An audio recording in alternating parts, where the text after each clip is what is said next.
Hello everyone. सो आज हम topic cover करेंगे factor influencing growth and development. Growth and development को अच्छे से डिफाइन कर चुके हैं, हम डिफरेंस देख चुके हैं प्रीवियस वीडियोस में। तो आप वो वीडियोस देख सकते हैं। अगर आपको हेल्पफुल लगती है तो आप चैनल को सब्सक्राइब कर सकते हैं, वीडियोस को लाइक कर सकते हैं। तो बिना टाइम कोई वेस्ट किए चलिए शुरू करते हैं। तो कौन कौन से फैक्टर है जो ग्रोथ एंड डेवलपमेंट को अफेक्ट करते हैं? तो मेनली दो तरीके के फैक्टर होते हैं, इंटरनल फैक्टर और एक्सटर्नल फैक्टर। इंटरनल फैक्टर में कि जो कोई इंडिविजुअल है, कोई बेबी है, कोई पर्सन है, उसकी बॉडी के अंदर की कौन कौन सी चीज़ें हैं जो अफेक्ट करेगी, जिससे ग्रोथ एंड डेवलपमेंट पर फर्क पड़ेगा। और एक्सटर्नल फैक्टर में आ जाएगी कि उसकी बॉडी के बाहर का जो एनवायरनमेंट रहता है वो कैसे अफेक्ट करता है। तो फर्स्टली हम इंटरनल फैक्टर्स देखते हैं। इंटरनल फैक्टर्स में आते हैं heredity factors, biological factors, intelligence, emotional factors and social natures. ये मेन पॉइंट्स हैं।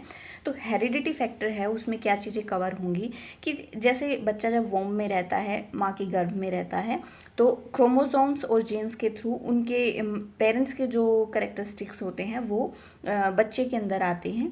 और उन करेक्टरिस्टिक से ही हम प्रिडिक्ट भी कर सकते हैं एक तरीके से उसकी ग्रोथ एंड डेवलपमेंट, क्योंकि कहीं ना कहीं जो भी लाइक अपने बालों का कलर है, बालों का स्ट्रक्चर है, फेशियल फीचर्स जो होते हैं, हाइट होती है, हेल्थ होती है, वो सारी चीज़ें हम पेरेंट्स से देख के हम प्रेडिक्ट कर सकते हैं। क्योंकि ज़्यादातर चांस यही होता है कि बच्चा जो होता है वो पेरेंट्स के जैसा ही दिखेगा या उनके जैसे ही करेक्टर्स उसमें होंगे। तो हेरिडिटी फैक्टर लाइक किसी पेरेंट्स की हाइट ज़्यादा लंबी नहीं है तो वो बच्चा पेरेंट्स की हाइट के एवरेज में ही रहेगा, ज़्यादा लंबा नहीं जाएगा। तो हम ये चीज़ें नहीं कह सकते कि मतलब हेरिडिटी फैक्टर वही है कि इतना ज़्यादा वो नहीं होगा। जैसे मान लो इतनी ज़्यादा हाइट नहीं जाएगी उसके अगर पेरेंट्स छोटे हैं तो। या जैसे कलर्स में भी डिफरेंस आप देखते होगे कि पेरेंट्स अगर सांवले कलर के तो बच्चा भी सांवले कलर का होगा, पेरेंट्स अगर फेयर कलर के हैं तो बच्चा भी फेयर कलर का होता है। तो ये होते हैं हेरिडिटी फैक्टर। लेकिन हेरिडिटी की एक और चीज़ है कि जीन्स एंड क्रोमोसोम्स के थ्रू कुछ बीमारियां भी होती है जो जेनेटिकली ट्रांसफ़र हो जाती है एक जनरेशन से दूसरी जनरेशन में। तो वो जो अगर मान लो बीमारियां आ जाती है तो बच्चा फिजिकली, मेंटली, इमोशनली काफ़ी हद तक परेशान रहता है और कुछ दिक्कतें उसमें आ सकती है। तो ये फैक्टर्स होंगे हेरिडिटी फैक्टर्स। सेकेंड है बायोलॉजिकल फैक्टर। बायोलॉजिकल फैक्टर्स मतलब एक जो बच्चा है उसका जो शरीर है, जो उसके ऑर्गन्स है वो कैसे वर्क करते हैं, कितने हेल्दी है, अनहेल्दी है, वो बायोलॉजिकली कैसा है ये चीज़ें आएंगी उसमें। लाइक जैसे हमारा नर्व सिस्टम वगैरह होता है वो अच्छे से अगर नहीं वर्क करेगा तो हमें दिक्कत आती है। दूसरा, जैसे फिजिकली वीक होते हैं कई बच्चे, इतना अच्छा नहीं ग्रो हो पाते हैं, तो फिजिकली वीक है तो उसमें फिजिकल और जो डेवलपमेंट होगा, इलनेस वगैरह होगी, डिजीज़ होंगे, वो उसमें जल्दी से पकड़ेंगे उसको। उसका जो इम्यून सिस्टम है वो वीक होगा। और एक और एग्जांपल ले सकते हैं, जैसे पिट्यूटरी ग्लैंड है, अगर उसमें कुछ इम्बैलेंस हो जाता है तो हाँ, किसी भी पर्सन की हाइट एकदम से बढ़ना शुरू हो जाती है, वो बिना रुके ऐसे बढ़ता ही रहता है और इतनी लंबी हाइट है वो कहीं ना कहीं उनको दिक्कत देती है। तो इस तरीके से जैसे हार्मोनल चेंज, हार्मोनल इनबैलेंस हो जाते हैं। तो वो चीज़ें हैं बायोलॉजिकली कि हमारा शरीर है वो कैसे वर्क करता है। अगर हम बायोलॉजिकली वीक होंगे तो डिजीज़ वगैरह है, हमारा इम्यून सिस्टम है वो काफ़ी वीक रहेगा। थर्ड है इंटेलिजेंस। इंटेलिजेंस का मेन हम कैसे डिफाइन कर सकते हैं इंटेलिजेंस को, कि एक तरीके से एबिलिटी होती है किसी भी चीज़ को सीखने की, एडजस्ट करने की कहीं पर, और सही टाइम पर सही डिसीज़न लेने की। लेकिन अगर हमें इंटेलिजेंस ही नहीं है तो सारी चीज़ें हाथ से निकल जाती है, हमारा डेवलपमेंट तो ख़राब ही हो जाएगा, गलत डायरेक्शन में जाएगा, ग्रोथ भी नहीं हो पाएगी हमारी। तो एक तरीके से जो इंटेलिजेंस है वो एक पर्सन को लाइक इमोशनली, सोशली काफ़ी हद तक अफेक्ट करता है। एक सही टाइम पर कैसे सही डिसीज़न लेना है, अपनी लाइफ में कैसे क्या करना है, आगे क्या करना है, वो सारी चीज़ें इसमें आ जाएंगी। इमोशनल फैक्टर्स होते हैं कि इमोशंस को कैसे हम लाइक एडजस्ट कर पाते हैं टाइम टू टाइम, कैसे हम कंट्रोल कर पाते हैं।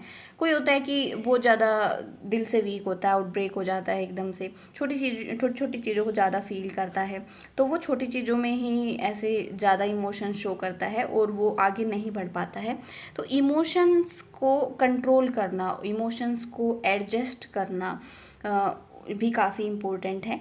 इमोशनल फैक्टर्स जो होते हैं वो सोशल डेवलपमेंट पे काफ़ी फ़र्क डालते हैं और मेंटली भी वो काफ़ी परेशान भरे हो सकते हैं, और जो इमोशनली स्ट्रोंग है उसके लिए तो अच्छा डेवलपमेंट होगा ही। फिर आता है सोशल नेचर। सोशली एक बच्चा या एक पर्सन कैसे लाइक एडजस्ट करता है दूसरों के बीच में, वो सारा सोशलाइजेशन आ जाएगा उसका। लाइक अच्छे से अगर कोई सोशलाइज हो सकता है तो अच्छा डेवलपमेंट होगा उसका, लोगों से अच्छे बॉन्ड बनेंगे और वो ज़्यादा ग्रो करेगा, ज़्यादा डेवलप करेगा। इंट्रोवर्ट जो होगा वो तो अपने आप को अच्छे से एक्सप्रेस नहीं कर पाएगा और उसको काफ़ी दिक्कत होगी। जो एक्सट्रोवर्ट होता है उसको वो काफ़ी अच्छे से अपने आप को एक्सप्रेस कर सकता है और सारी चीज़ें बता सकता है, तो सोशल जो डेवलपमेंट है उसका वो काफ़ी अच्छा होगा इसमें। फिर आते हैं हमारे एक्सटर्नल फैक्टर्स। एक्सटर्नल फैक्टर्स को हमने मेनली दो पार्ट्स में डिवाइड किया हुआ है। फर्स्ट कि जब बच्चा वोम के अंदर रहता है, गर्भ के अंदर रहता है, तो माँ के गर्भ में उसको कैसा एनवायरनमेंट मिलता है। सेकंड, जब वो लाइक आफ्टर प्रेगनेंसी उसकी डिलीवरी हो चुकी होती है तो उसको बाहर कैसा एनवायरनमेंट मिलता है। तो फर्स्ट हम देखते हैं कि माँ के पेट के अंदर उसको कैसा एनवायरनमेंट मिलता है और वो कैसे अफेक्ट करेगा उसकी ग्रोथ एंड डेवलपमेंट को।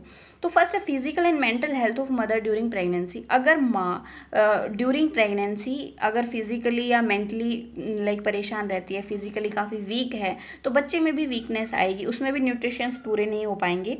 अगर माँ वो परेशान रहती है मेंटली तौर पर, लाइक ऐसे एनवायरनमेंट में रहती है जहाँ हर टाइम झगड़ा रहता है, तो बच्चा भी अच्छे से ग्रो नहीं कर पाएगा, अनहेल्दी रहेगा, वो भी चिड़चिड़ा होगा कुछ हद तक। तो इसलिए बोलते भी हैं कि जब प्रेगनेंसी का टाइम होता है तो एक माँ को एक अच्छे शांत वातावरण में रहना चाहिए, उसको खुद भी शांत रहना चाहिए और अच्छी अच्छी चीज़ें खानी चाहिए कि उसकी हेल्थ भी अच्छी रहे और बच्चे की हेल्थ भी अच्छी हो, क्योंकि जितने भी वो न्यूट्रिशंस लेता है वो माँ की बॉडी से लेता है, तो माँ का हेल्दी रहना भी बहुत ज़रूरी है। सेकेंड है नॉर्मल और एबनॉर्मल डिलीवरी, कि बच्चा नॉर्मल डिलीवरी हुई है उसकी या एबनॉर्मल डिलीवरी। एबनॉर्मल डिलीवरी में आ जाता है जैसे प्री मैच्योर बच्चे भी हो जाते हैं, कुछ टाइम से बाद भी होते हैं, ओवर वेट भी हो जाते हैं, या किसी का वेट बहुत कम भी होता है।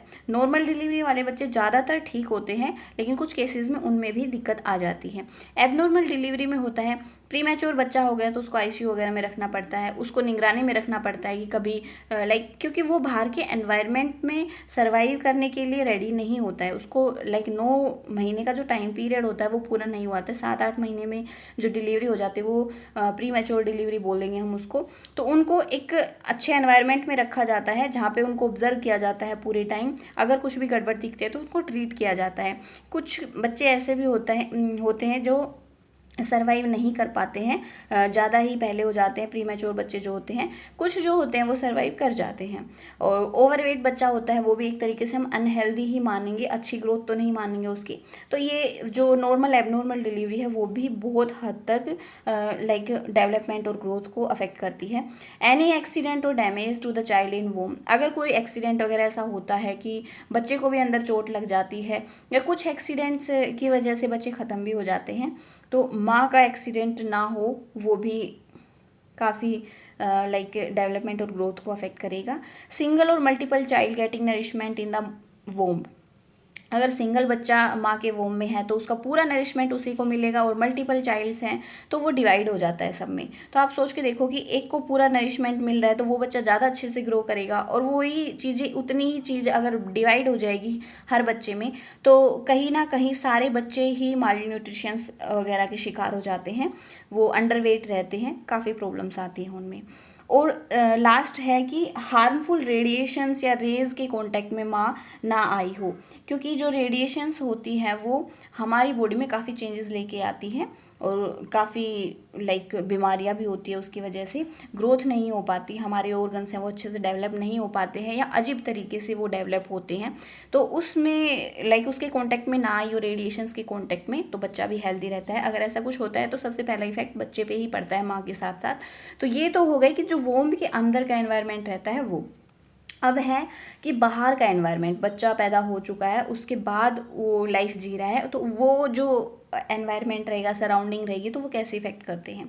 Accident and incidents of life, कि लाइफ में कोई ऐसे एक्सीडेंट ना हुआ हो या कुछ ऐसे इंसिडेंट ना हुए तो वो बच्चा हेल्दी रहता है। अगर एक्सीडेंट में कई बार क्या होता है कि कुछ हम ऐसे ऑर्गन्स जो होते हैं या हमारे बॉडी पार्ट्स होते हैं वो खो देते हैं, जिनकी वजह से काफ़ी दिक्कत आती है आगे। तो क्या फिजिकल डेवलपमेंट तो काफ़ी प्रॉब्लमेटिक रहता ही है, और फिज़िकली जैसे चैलेंज हो जाते हैं पर्सन, उनके मानसिक तौर पे भी उनको बहुत परेशानी होती है, लाइक इमोशनल और सोशल तौर पे भी उनको इस तरीके से देखा जाता है कि दया भावना से, तो उनको वो फीलिंग अच्छी नहीं लगती। इमोशनली भी वो काफ़ी टूट जाते हैं, क्योंकि एक नॉर्मल पर्सन होता है वो कैपेबल होता है कि वो सारी चीज़ें कर ले, वहीं कोई फिजिकली चैलेंज पर्सन है उसको तो काफ़ी दिक्कत आती है, वो कैसे सारी चीज़ों को मैनेज करेगा। तो एक्सीडेंट्स वगैरह जो होते हैं वो भी ग्रोथ एंड डेवलपमेंट पर काफ़ी फ़र्क डालते हैं, खासकर फिजिकल डेवलपमेंट के साथ साथ वो इमोशनल और सोशल डेवलपमेंट पर काफ़ी इफ़ेक्ट करते हैं। देन है quality of physical environment, medical care and nourishment, कि बच्चे को बाहर आने के बाद कैसा फिजिकल एनवायरनमेंट मिल रहा है, क्या मेडिकल केयर मिल रही है, उसका नरिशमेंट कैसा है, लाइक उसको हेल्दी डाइट मिल रही है या नहीं, अच्छे से अगर वो डाइट ले रहा है तो वो हेल्दी रहेगा। जब कभी भी वो बीमार हो जाता है तो मेडिकल केयर उसको टाइम पे मिल रही है या नहीं, जो उसका बाहर का एनवायरनमेंट है रहने का, जिस सराउंडिंग में वो रहता है वो साफ़ सफाई से है, लाइक शांति वाला एनवायरनमेंट है, तो उसकी ग्रोथ काफ़ी अच्छी होगी। लेकिन वही इनसे अलग कुछ ऐसा होता है कि कोई बच्चा बीमार हुआ है, कोई पर्सन बीमार हुआ है, उसको मेडिकल केयर नहीं मिली है टाइम पे, तो उसकी हालत और ख़राब होती जाएगी, उसका शरीर है वो रिकवर नहीं कर पाएगा, फाइट नहीं कर पाएगा उस डिजीज़ के खिलाफ, तो काफ़ी हादसे भी हो जाते हैं। तो ये डेवलपमेंट और ग्रोथ को काफ़ी इफेक्ट करते हैं। देन लास्ट है quality of the facilities and opportunities provided by the social and cultural force. हमारे सोशल लाइक सोसाइटी की तरफ से या कल्चरल जो हमारा कल्चर होता है उनमें ऐसी क्या अपॉर्चुनिटीज़ उसको मिलती है, क्या क्वालिटी है, लाइक ये होता है ना कि सब में कुछ ना कुछ ऐसे खामियां भी होती है, तो उनका सामना ना करना पड़े, थोड़ा सा सबके लिए बेनिफिशियल हो, उसको ऐसा लाइक ऐसा कुछ नुकसान ना हो, तो वो है कि उसको अच्छी क्वालिटी की फैसिलिटीज़ मिलेगी तो उसका डेवलपमेंट और ग्रोथ भी काफ़ी अच्छा होगा, सोशली भी और कल्चरली भी।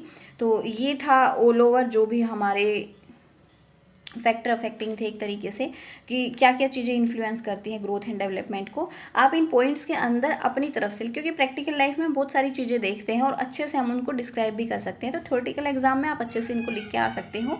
और लाइक जो कॉम्पिटिटिव एग्जाम्स होते हैं, ऑब्जेक्टिव एग्जाम्स होते हैं, उनमें तो देखो सोच समझ के ही चलना पड़ता है।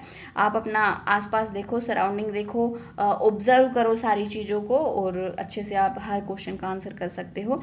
तो ये था हमारे ग्रोथ एंड डेवलपमेंट में, और आई थिंक ये टॉपिक कंप्लीट हो चुका है। उसके बाद हम देखेंगे कि अलग अलग स्टेज पर ग्रोथ एंड डेवलपमेंट है वो किस किस चीज़ से कैसे कैसे गुजरता है, क्या क्या होता है, किस टाइम पे स्पीड ज़्यादा होती है, किस टाइम पर कम होती है, तो और अच्छे से और आगे वीडियोज़ में हम डिटेल में जानेंगे। तो ये था बस आज की वीडियो, मिलते हैं नेक्स्ट वीडियो में। और अगर थोड़ी सी भी आपको ये वीडियो हेल्पफुल लगी हो तो आप वीडियोज़ को लाइक कर सकते हैं, चैनल को सब्सक्राइब कर सकते हैं।